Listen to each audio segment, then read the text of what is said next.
Well, ladies and gentlemen, thanks so much for tuning into The Scoop. I'm your host, Frank Chaparro, Director of Special Projects at The Block, and I'm very excited to have joining us again. This is not the second time we've officially recorded, but the second time we've had you on the other side of the mic. Hopefully the Wi-Fi cooperates with us this morning. Matthias Broner and Alex Gluchowski over at Matter Labs. So excited to have you gentlemen on to talk about LATAM, scaling, and digital identity. But before we get into the news that you have to share with us today, for folks who are unfamiliar, especially because this is your first time on the program, just give us a bit of a look into the vision, Alex, of the project and where you guys sit in our weird crypto ecosystem. Absolutely. Happy to start. So my name is Alex. I'm founder of ZKsync, which is a scaling project on Ethereum. We started almost exactly 6 years ago with on a mission to scale blockchains while preserving those core properties that make them so valuable for people. And we have been the pioneers of zero knowledge proofs on Ethereum. We've made a number of game-changing innovations that enabled the space to move forward very fast. We launched the very first ZK in production, which is now still the most production grade ZK rollup, which is CVM compatible. We have now since then turned it into the something we call the elastic chain, which is this new emerging concept on Ethereum and in Ethereum rollup-centric roadmap. It's a cluster of rollups. And the really interesting thing about that is we are building the Internet of Value on Ethereum. We're going to bring the entire world on-chain, bring all the things that touch value from payments to asset tokenization to everything on-chain. And the internet does not run on a single server. So the Internet of Value cannot run on a single blockchain. There will be many blockchains. And what we're doing now is we're connecting them seamlessly in a way that creates this unified economic zone, if you want. So this is where we are. I tweeted the other day, you guys will find this funny. I travel a lot, as you guys do as well, I'm sure, especially you, Alex. And I've seen you. First time we met, we were in Prague.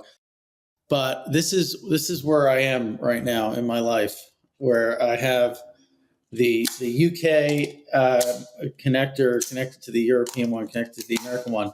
I tweeted this because I thought it was funny.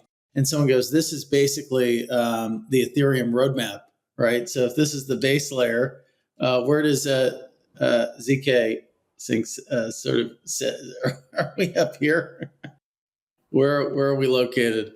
Sure, it has historic reasons, but I could show you my adapter, which is basically a single thing that has all the connectors all in one, where you just press a button and it just rolls out.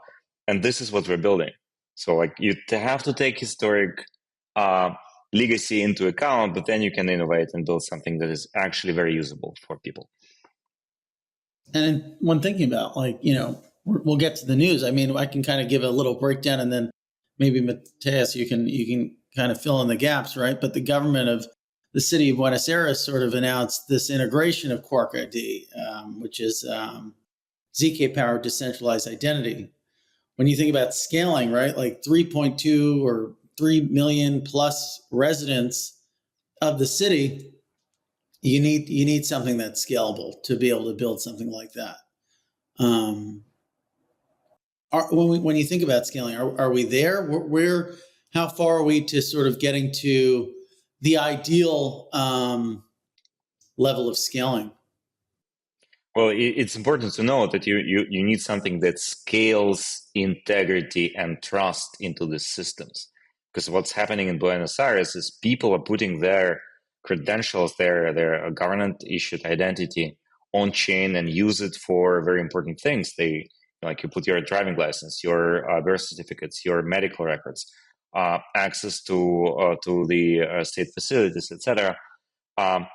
You need to be able to guarantee the integrity of the source of this data, like basically of all the claims, make it verifiable. And you then scale that to millions of people, but you have to start with this integrity. Like, it's very, very important. Like, really, really want to stress that.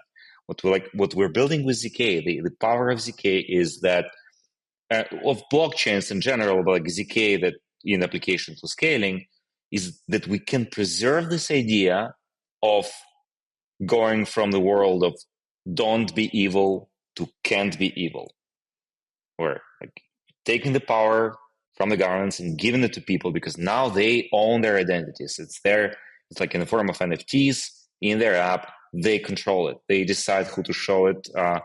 It's not up to governance systems anymore. Like it's theirs. It's very similar. How imagine that you have your passport, which is like a physical document. It cannot be really like immediately revoked, right? It's yours. You cannot be like canceled as a citizen, right? You always go and show it, and like you can identify yourself. But if you add just an app, which can be upgraded at any time by anyone, it could be easily revoked immediately. With blockchain, it's not the case. It's more like this original identity that you get, and now you actually own it, and you have this relationship. But like where we are in terms of scale, we're pretty far. Like the ZK stack has demonstrated over 200 TPS in production environment as a ZK rollup. And we're not even talking about validiums and all the extensibility that we can bring into it. And that's just like one instance of the rollup. You can have arbitrary many rollups. You can have every application can become its own rollup. Every service, if we're talking about governments, can become its own rollup. So I would say we're pretty far along.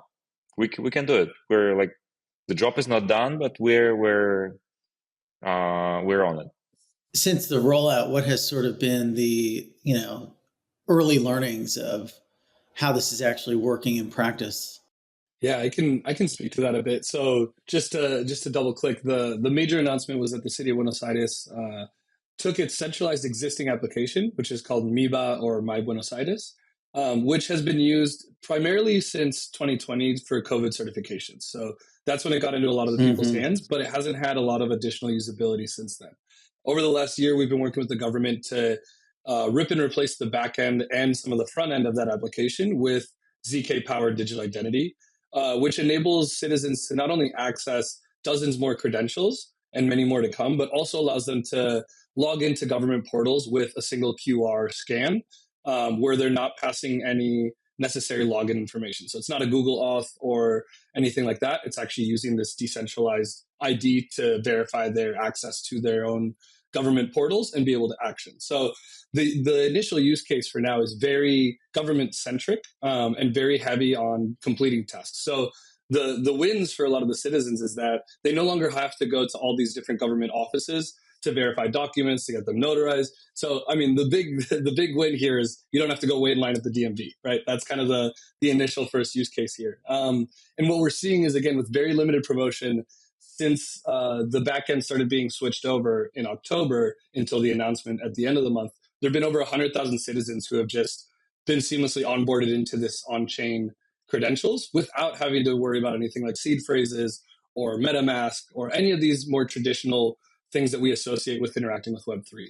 They now have this kind of decentralized set of credentials that they can have in their Buenos Aires app, but they can also port them into the open source Cork ID wallet, which they can combine with other credentials or anything else that will now power. For instance, other municipalities in Argentina are launching their own white labeled versions of this technology, but also across LATAM, there's a bunch of different governments that are in process, finishing pilots or about to launch, and those are outside of Argentina. So Argentina and Buenos Aires are maybe the first user of this and helped kind of foster some of this technology. But what we're seeing is now a rapid expansion, especially now that it's live and the mass onboarding is incoming, to really see how this can become interoperable outside of the country. And again, the big note here is it's using an already globally recognized standard in the W3C, which is what's being used by a lot of different digital identities that are centralized.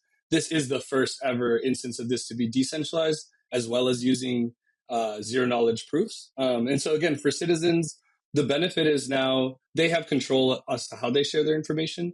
And a lot of this for now is really stemming from government usage, and you're seeing private enterprises come in pretty quickly, especially in major use cases like banking and healthcare, where you need this kind of like government verified credentials that can then enable benefits for citizens. So what I'm more excited for, though, is once we see the soccer stadiums get online, everyone getting all their soccer membership cards in combination with their driver's license. There's nothing more Argentine than who your soccer team is, and so to be able to have both in one wallet, digital, safe, and secure, that's the mini end game, if you will, for this DID. How did you sort of, well, first off, a lot of this resonates with me as someone who's constantly losing their driver license. I've been driving around without one for the past like 3 weeks because I can't find it. And you know, I haven't gotten pulled over, but if I did, I'd flip through my like images and try to show them a picture of my license, and hopefully that's enough for me. But when you think about how ridiculous our reliance is on sort of analog forms of identification in such a digital age, it is pretty absurd. But anyway, getting off that tangent for a second, I only say that because I think it'll resonate with people. And then like the process of getting a new license is just an absolute mess, right? You know, you have to wait 2-3 weeks, and you have to submit like a form online. And in many cases, you have to actually go in if you don't have the proper documentation. It's like probably one of the most annoying things that most folks have to deal with. Be that as it may, how do you sort of get something like this with a government off the ground? What does this sort of like initiation process look like? Yeah, I think there's two cores. One is you need an internal champion, right? So you need someone that is in the government, knows the government's pains because they're solving them, and understands the value of the technology we bring. The other side is massive trust in the technology. ZKsync is open, permissionless, decentralized. A lot of these features that allow for additional trust on top of just the technology itself, which is your knowledge, the scaling, the low cost, etc. So that's an extremely important point. And, Alex can obviously speak much more deeply to the benefits of the tech and why, a government is willing, interested, and able to use it. But from from having a champion, you need someone who really can understand the benefits of this for their audience, right? And I think a nuance and something that's really important to take away here is that the government of Buenos Aires is unique in the sense that they are relinquishing control when they issue this digital identity. Most digital identities are centralized. And so that means that there's a full ownership and viewership from the government of the actions done on that ID. Now, there's maybe certain instances where certain things are obfuscated, but primarily that is the benefit for many governments of having a digital ID is they're able to see and own and operate how it maneuvers. Buenos Aires is unique in the fact that they've relinquished this control to the citizens. Once an individual receives their credentials, which again, the government already has everyone's data. That's how governments work. They have a massive registry of every person that's in their population and the attributes that associate with them. When Buenos Aires hands them over to an individual, they are now stored on device in a secure, biometrically secured and authenticated, so no one could grab your phone and go use it. But when an individual uses this identity to do a verification, let's say access to an airport in the future, or wants to prove they're of age at a bar, it never sends a notification back to the government. This is now a peer-to-peer transaction where one peer has a verifier QR. I have my device with my credentials, I scan, and then it asks me to approve the information that I want to pass. For instance, at a bar, it might ask proof of age above 18. It doesn't say send them all of your PII, just sends a proof that you are of age. They'll receive a green check if you're good to go, or a red X if you're not. And so it kind of not only removes this security risk in the moment of passing a credential, because now this is using zero knowledge to make these verifications, but it's not sending that back to the government. This is kind of like a read-only request. It's not going and asking the government, hey, is this person's information true? Can you guys approve it? Send it back. It's creating this kind of immediate action based off of the DID information, which is public, all the underlying information is private and secured by the governments as they already would, and they're issuing a proof on chain. So the only thing on chain is, basically a incomprehensible string of, of numbers and, an alphanumerical string, which is called a DID, decentralized identifier. So again, someone could go and try and read everything on chain. They're not going to get any information out of it. So I think that's a really important nuance when looking at how they're using this. And then the question is why? Well, Buenos Aires and Argentines have a very, free ideology, and it's not necessarily an overly collectivist culture. It is, has some essences of individualism, and there's a lot of skepticism. And so combining those two things, there's always going to be mistrust in something big, something government, something bank, etc. And that's not just Argentina. There's a lot of countries in the world that have that kind of sentiment. And so to be able to give people control of their identity in this, owned way is extremely important to their citizens, which allows greater adoption, but it's also solving problems for both the government and the individuals. Yeah, and I feel like that's the key component, right? When you juxtapose traditional forms of digital identities with blockchain-based forms of digital identities, it's really just taking that sort of ownership of the data and giving it back to the people, putting it outside of the control of the government. Is that effectively the crux of the transformation there? I think that's one of the most important parts of it, especially what distinguishes it from other implementations across the globe at this point. Mm-hmm. And explain the roles, what's the roles of Quark ID, ZKsync, Extremium. What do they all play in developing this solution? Yes, that is a great question on that. So the ideation of Quark ID came in part from the government of Buenos Aires, Extremian, and many other blockchain and Web2 developers in Argentina and the surrounding area. Quark ID, the best way to think of it is as though it's like the Linux. It is an open source protocol. Anyone can contribute to it. It is decentralized. It is a digital public good. It is the first digital identity that has that status, as well as being decentralized. And the DPG is set by UN guidelines. So a lot of very open aspects. Anyone can fork it. Anyone can contribute to it. So that's Quark ID. Extremian is a Argentine originated developer shop, which has been working closely with the government on creating Quark ID as an open standard so that the government would be able to leverage it. Then on top of that, you have, the Matter Labs team, which has been supporting a lot from the implementation of ZKsync into this as the anchor for all of these proofs. And so that kind of collective makes up a grand part of the parties taking place here in Buenos Aires. There are a lot of other organizations like Excapit, OS City, a lot of individuals that have contributed to the protocol and are finding different ways to implement it across LATAM. But yeah, I think the easiest way to think of it is Quark ID is like Linux. And then you could say that, Extremian is like a Red Hat, something of a sort, where they make APIs for devs to more easily interact, and governments and private enterprises to use this. Alex, can you walk us through the process of verifying an identity credential with Quark ID? How does it technically work, and how does it avoid revealing that unnecessary information? Well, you show your identity to whoever is going to verify it, which you can do through the means of QR code or sending them the link, depending on how it's structured. Mm-hmm. Usually it's going to be a QR code, which will contain the information about the NFT on the ZKsync blockchain, which you can then verify by checking the canonical state of the ZKsync blockchain and the canonical state of Ethereum, which basically requires you. So you can send a request to the RPC node of ZKsync, get the state of this account, get the Merkle proof. And you would need to run a full or light node of Ethereum if you want to be 100% trustless and verify it from scratch.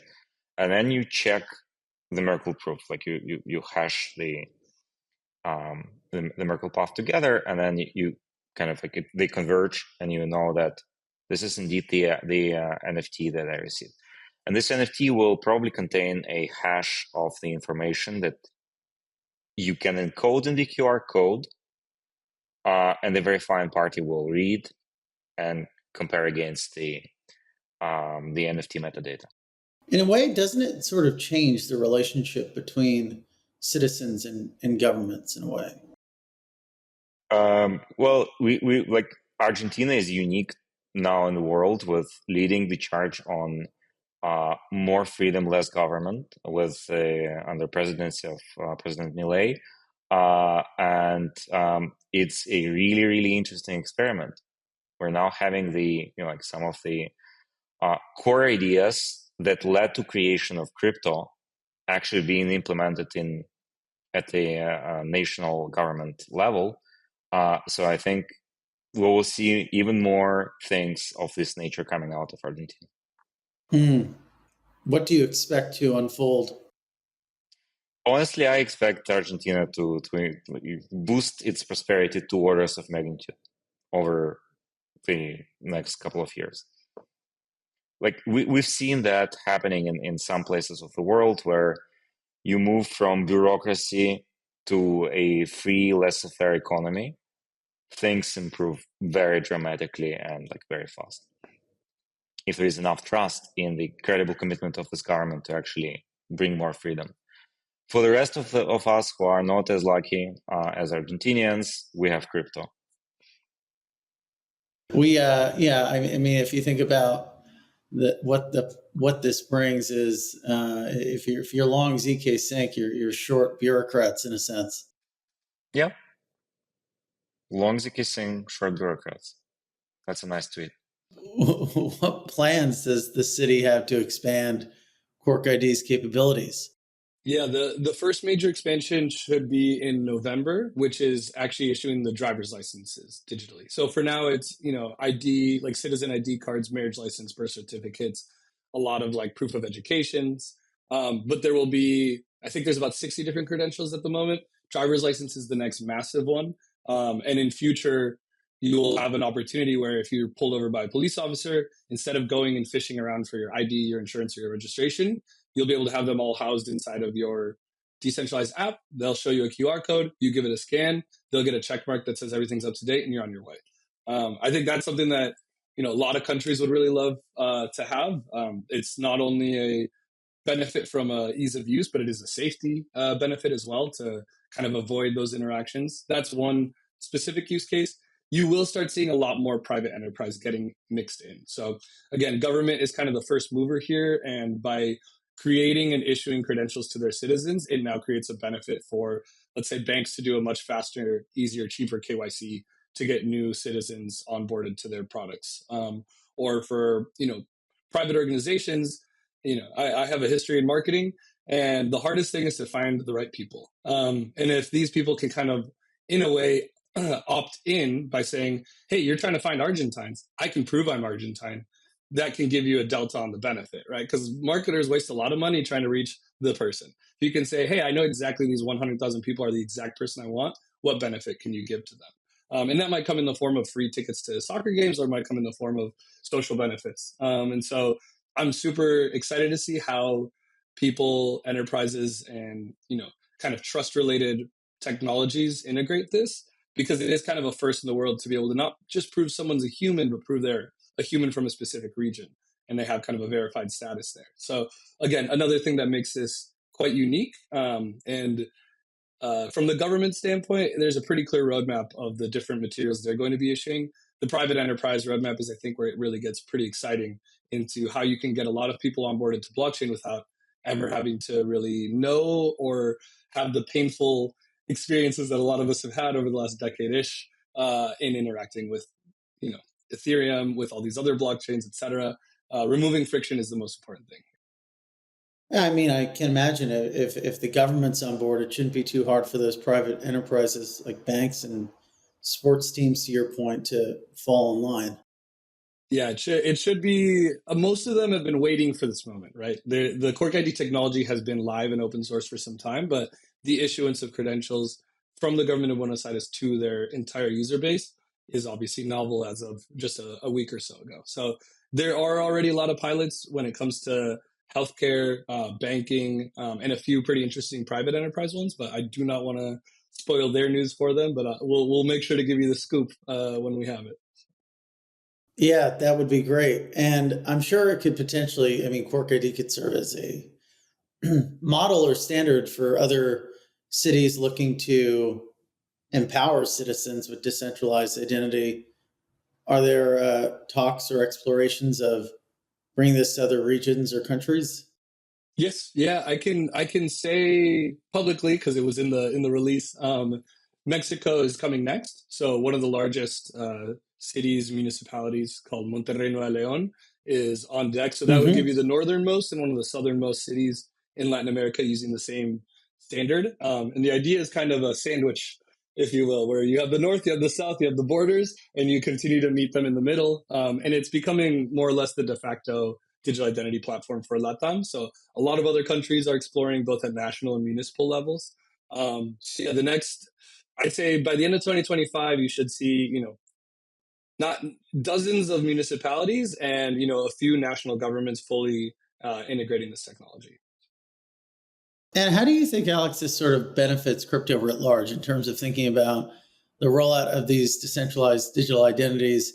How does that maybe help build out use and adoption of crypto applications from, whatever, the wide range of applications that, mostly center around trading and speculation? Yeah, I think in two ways. One is, as Matthias mentioned before, to get something done with the government, you need an internal champion.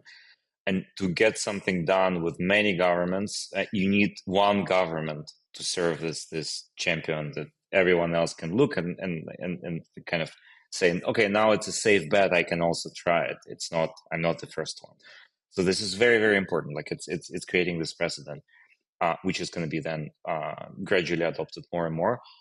But the other one is actually onboarding people on blockchain, which will then go beyond only credentials, because now they have the wallet, now they have the control of this wallet, and they can be using it for other things. Like they start with maybe the identity, then they expand into soccer tickets, and then to buy the soccer tickets, they need some stable coins, so they move them there, and so on. Like it's kind of like a kickstart of this on-chain economy in this network, which is massive. We're talking about millions of people. Yeah. Are you already seeing some of that unfold? Yeah, we're seeing, especially, leading up to the launch, we've been working with a lot of our close partners on how do we interoperate these different technologies, whether it's an exchange, a wallet, a crypto payments card, NFT ticketing. There are some really interesting ways that all of these can actually interconnect and create a fully on-chain experience, while integrating that into a daily kind of path of life. It's not a diversion from ways that people interact there, but rather, an inclusion and making this more seamless. So very excited to see some of those things come out. And, I think another thing that's worth mentioning, I've given a talk on this a few times, but Buenos Aires and Argentines and Latin Americans use crypto quite often. So if you look at Americans, Mm-hmm. Western Europeans, even if you're in crypto, and I asked this at ECC, how many people use crypto daily? And at that audience, maybe 1 in 5, 1 in 10, which was shocking, right? We're all in crypto and you might not use it every single day. You might use it once every few days. You might do a transaction here and there. You might, get an NFT or access a on-chain social, but it's not something that even the most intense people. Does staring at charts every day count as using it every day? I didn't specify. My eyes are I didn't glued. specify, but I would say no because it is off-chain. But I guess the nuance here is that people are using crypto pretty much daily to take their paycheck converted into stables, take those stables and send them to different apps that they can use to do payments in person, and a lot of these other actions. There's NFT ticketing apps there that don't require any Web3 knowledge. So there is kind of this already permeated ethos of utilizing crypto in a more active way. And so again, I think now just this interconnection, the idea to me is like a key that can unlock some pretty amazing experiences. It's just easier. It's just easier. It's just so much easier. It's just easier. I mean, anyone who's had to send a bank wire, in the States, I think it's easier in Europe, but it's a mess. I have to go in every single time to chase and, fill out paperwork, and it's just a headache. I had to send some money to my uncle, and it took me 3 trips to the bank to get it done. Because every time I'd get there, like, no, international wires can't happen until this time. Next time you go in, it takes them over an hour to process it because they messed up a detail and they have to check if it makes it. So, and even like, you want to go buy a car, you can't buy it with a debit card. Even if you have the money, you have to go to the bank, get a cashier's check, go back. If you're sitting in the office, you could just send them Bitcoin, ETH. You'd be done in one instant without having to do all the extra back and forth. So in the US, especially, I think we forget that the systems are inefficient because they generally work. No, I bear witness to it every day. I mean, even not to keep bringing it back to my personal life, but folks will know that I sometimes have a mustache, and going through passport control is very funny for me because in my passport photo I have a mustache, and so the TSA agents, it takes like 50% longer for them to process my face than most people, and so I get I get this from them, and they're looking at me, they're looking at the passport, and they're not quite understanding who I am, what's going on. So it'd be much easier if there was a more seamless sort of like way to sort of prove that I am the man behind the stash, as it were. I resonate with that personal example because I have actually a curly handlebar on my driver's license, which I haven't had in at least a decade, I'd like to say. But we got to bring it back. Photo. Yeah. Well, all right, Frank. We'll get the mustaches back because I will say I was expecting the good donut duster. So yeah, proof of stash. Proof of stash. That's the new what milestones are you guys sort of hoping to achieve or tracking with Cork ID?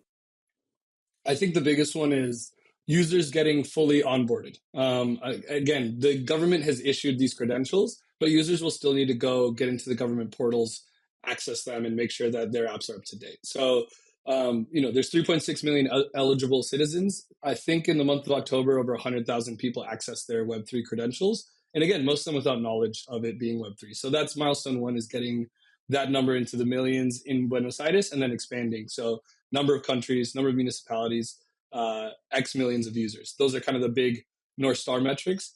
Then the additionals is, all the different ways people can use it, which isn't necessarily a metric as much, but the different usages, different ways to use it, and ability to use it in a monthly, weekly, daily context. Those are what we will see as success, not just from the ZKsync side of things, but for how a government can issue a digital identity and have it be pervasive and expansive to their different economic sectors. Well, Alex, what advice would you give to other governments or organizations considering adopting ZKsync or just blockchain technology in general for public service initiatives? I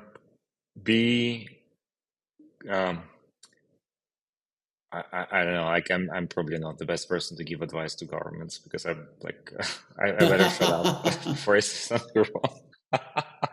Say something you might regret. They'll figure out how to revoke that passport of yours somehow.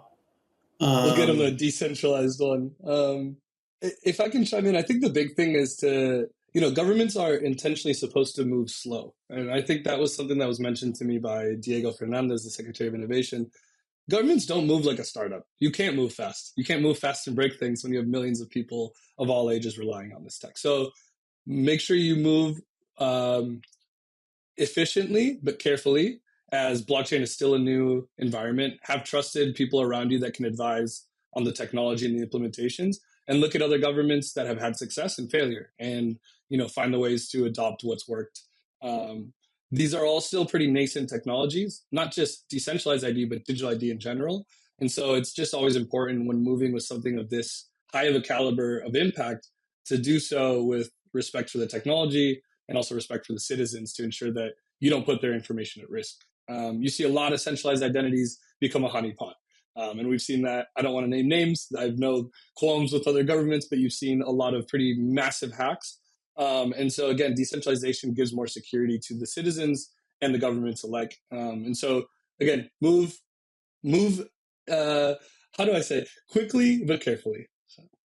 Yeah, and I think that's one of the concerns that's sort of ameliorated by this technology, is that you don't necessarily have to put your trust in anyone, really. But I guess there are maybe some when you think about like the biggest technical impediment to overcome, Alex, what might that be? Is because you don't really have that same honeypot concern as you do with other digital identities, but maybe you do have other technical concerns or security concerns or uptime concerns. I was going to bring this up. Like like security is guaranteed through zero knowledge proofs, math, and open source code, but liveness is an orthogonal story, and you really want to guarantee liveness. Of course, you have like the great thing about the Quark ID specifically is that you store it locally on your device, and you can show it. Like you don't need online access. To verify it, you would only need to check Ethereum blocks, but you can also show historical blocks, right? Like you need to prove that it was issued. But for issuance, the blockchain has to be up and it has to be resilient and expose high liveness. And this is something that is on the ZKsync roadmap anyway for early next year to implement the decentralized sequencing, which gives a lot more resilience guarantees to the chain, like which basically turns it into a BFT consensus on top of the L2 itself. Yeah, I think that I'm glad we brought that up because I think that's a really important point. Thinking about the future outside of digital identity, just general, what shall we expect from Matter Labs and ZKsync? You mentioned sort of liveness is one important sort of focal point. Broadly, what else is sort of? I know that you're sort of, you've got so many. What is the metaphor? Irons in the pots in the kitchen. Irons in the fire. Right? Yeah. I think that's it. Yeah. It's earlier for you guys than it is for me, and I still can't think through words. But what else is top of mind for you? Right now, we are, as I said before, we are very excited about the growth of the Elastic chain. We have close to daily announcements of chains joining or sharing the intention to join the chain or launching testnets, launching mainnets. The priorities of of our team at Matter Labs is to make sure that those teams are successful.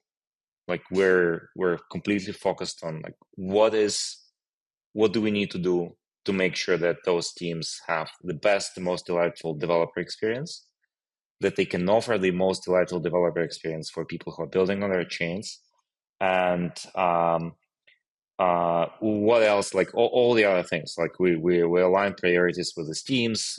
We work with them to support them on the marketing side, on the GTM, with partnerships, connections, and so on.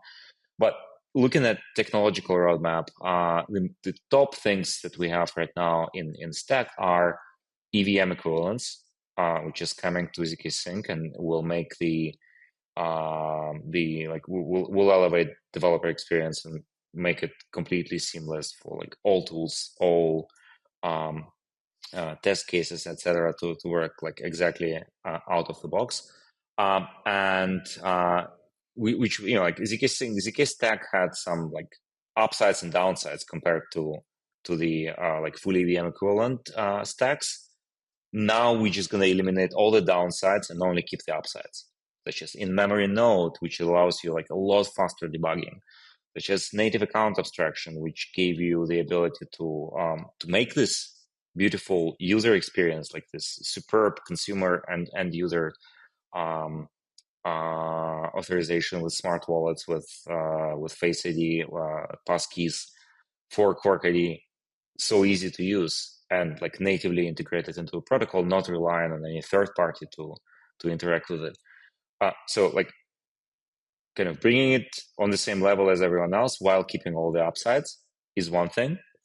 The other big priority for us is the interop between the chains in the Elastic chain rollup cluster.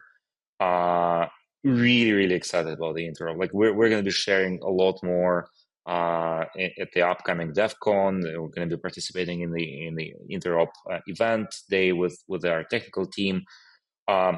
what we are offering, what we have built, is a lot more advanced than anything we've seen so far from like all the potential efforts that are happening in the interop space.